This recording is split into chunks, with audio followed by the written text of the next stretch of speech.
Taal na taga-baryo si Mario. Nakilala niya si Andrea nang makita niya ito sa peryaan ng piyesta sa baryo. Hindi kasi ito makashoot sa target ng staff toy. Nang siya ang makatama ay ibinigay niya rito ang premyo. Tuwang-tuwa si Andrea sa malaki at malambot na staff toy. Tinanong ng binata ang dalaga kung saan tumutuloy. Ani Andrea sa dati niyang yaya at nagkataon na katabing bahay lang iyon nila Mario. Kaya naman naging madali ang muli nilang pagkikita at naging maganda ang komunikasyon sa pagitan nila hanggang sa mabuo ang matamis na unawaan. Ang magandang pagtitinginan ay nauwi sa kasalan. Sa simula ng kanilang pagsasama ay nagsimula rin ang pagkalat ng balitang may gumagalang bagong aswang sa kanilang baryo. Dati na kasi nagkaroon ng aswang doon pero kalaunan ay nawala rin. Iyon ang topic na mag-asawa habang kumakain ng hapunan.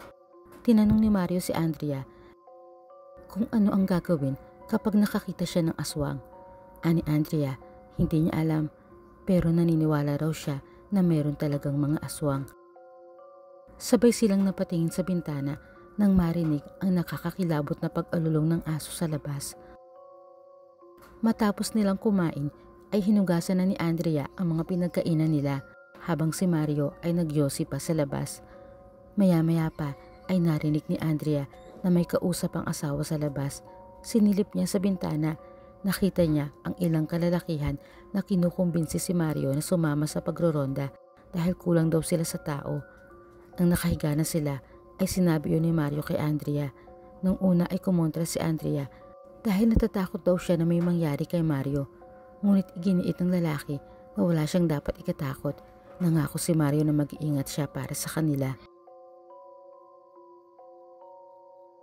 Nang mga sumunod na gabi ay naging abala ang mga kalalakihan sa pagtugi sa aswang na patuloy na nambibiktima sa liblib nilang baryo. Hanggang sa dumating ang gabing yon, malamlam ang liwanag na ibinibigay ng buwan. Sumasabay sa malamig na ihip ng hangin ang nakapagpapatayo ng balahibong alulungan ng mga aso. Ang aswang ay muling lumabas sa kanyang tahanan. Humakbang patungo sa likod ng mataas at malagong halaman. Sa likod niyon ay pilit ikinubli ang sakit at hirap ng pagbabagong anyo. Ang itim sa mata ay nawala at pinalitan ng pula habang ang puti ay nanatili. Ang ngipin sa magkabilang dulo ay umusli at nagkaroon ng kakaibang talim. Ang balat ay tinakpan ng manipis lang na balahibong itim at ang mga kuko sa isang iglap ay humaba. Pagtingala ng aswang sa buwan ay nagsimula namang magkanya-kanya ng grupo ang mga nagroronda para sa kanilang misyon na mahuli ang aswang. Sa paglalim ng gabi, ang aswang ay nakaramdam ng panghihina sa kawalan ng mabibiktima dahil sa mahigpit na pagbabantay ng mga nagroronda. Kaya naman napasadlak na lang siya ng upo sa ilalim ng isang puno. Ngunit ang kanyang pamamahinga ay hindi nagtagal nang marinig niya ang papalapit na mga yabag ng mga nagroronda. Tumayo siya at pinilit makatakbo ng mabilis. Nabigla siya na isang sibat ang maramdamang tumusok sa kanyang likuran. Malinaw na nakita ni Mario ang buto ng asawa. Patakbo niyang nilapitan at nang masigurong si Andrea nga ang nasibat niya ay nagmamadali niya itong kinarga at matuling tinakbo palayo sa mga nagrorondang sinubukan silang habulin ngunit nabigo. Isinakay ni Mario ang asawa sa bangkang maswerte niya nakita sa gilid ng ilog. Tapos ay nagsagwan siya palayo sa baryo. Nang masiguro na wala nang humahabol sa kanila, ay saka tinanggal ni Mario ang sibat sa likod ni Andrea. Gamit ang sando niya ay tinapalan ang inaakusan ng dugo. Sa utal-utal na pagsasalita ay tinanong ni Andrea ang asawa kung bakit hindi ito natakot sa kanya o nagalit. Ngayon natuklasan na nito ang pagiging aswang niya. Isang lihim ang ibinunyag din ni Mario sa asawa. Sa harapan nito ay nagbago siya ng anyo at naging isang wangis ng aswang.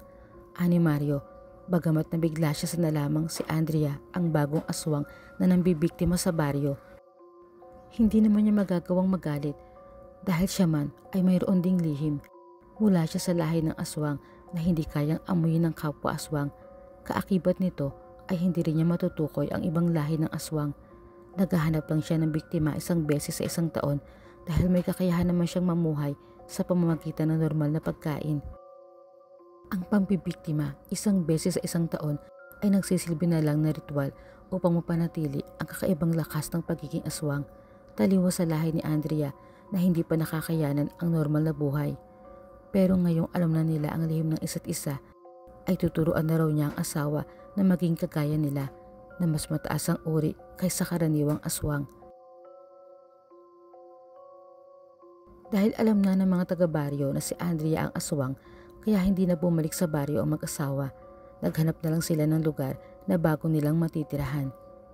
Samantala, usap-usapan sa baryo na baka raw pinatay na ng aswang na si Andrea ang asawang si Mario, kaya hindi na nakabalik pa. Hindi kasi nila alam na si Mario man ay aswang din, ngunit nabibilang sa mataas na uri. Sa isang kubling isla, napadpad ang mag-asawa. Ang dating yaya ni Antia na si Manang Dory, ang tanging na pagkakatiwalaan nila na maghatid sa kanila ng mga kailangan nilang hindi nila matatagpuan sa isla. Doon ay namuhay sila ng payapa at may pagmamahalan. Tulad ng sinabi ni Mario, isang beses sa isang taon ay kailangan din nilang lumabas na isla para mambiktima, nang sa gayon ay mapanatili nila sa kanilang dugo ang lakas ng pagiging aswang. Kung hindi nila gagawin, ay manghihina rin sila bilang tao.